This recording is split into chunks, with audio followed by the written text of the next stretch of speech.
I'm asking the team of 5 million to unite once more to defeat what is likely to be this more dangerous and transmissible variant of the virus. I nā te nui o te pōau tinitini o tētahi whakatau, e kore te tangata e hehe ana kia whiwhi. Now, when I found out that I had it, it was devastating because I was like many of millions that didn't believe in it. And when it hit me, I couldn't believe it, that I actually got it. So, yeah, it was devastating.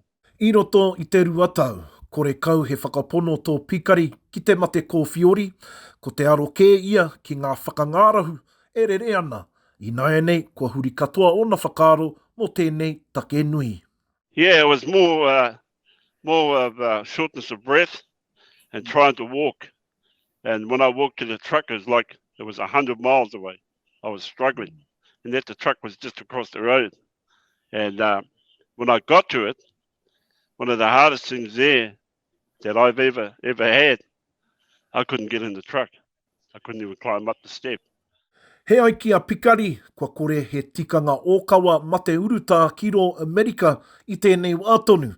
I toko ake te whakaaro ki aia, kia whai i tētahi whakamātautau, whai muri i tana taenga atu ki tētahi toa hoko maha, ko kore tana ārai kanohi.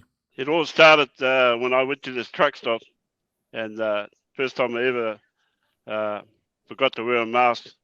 And once I got in there, I just had a feeling that I got it. With all that people in there, and the same thing, they never had a mask.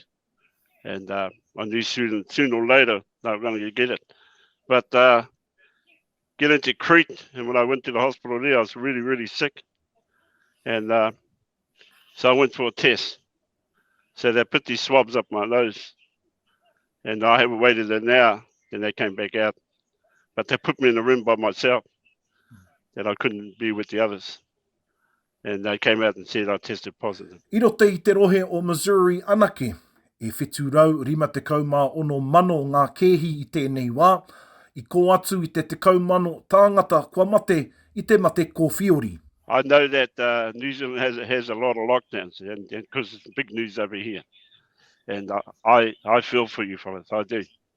But like I said, we don't have that opportunity that you fellas got over there, because of the population of the people. And that's why they don't have it there. But in saying that, Barney, we got to keep our families safe, because this thing is real. And as you know, that I got it. So, yeah, please, Barney, think about it. I puta mai ai i te manatū hauora i te rangi nei, e ono te kaumārua ngā kehi hapori hou, kua piki ake te katoa ki te ruarau te kau ki Aotearoa whānui, e tupu ake ana te toko maha i a te rā. Te Hemi Te Reo o Te Uru.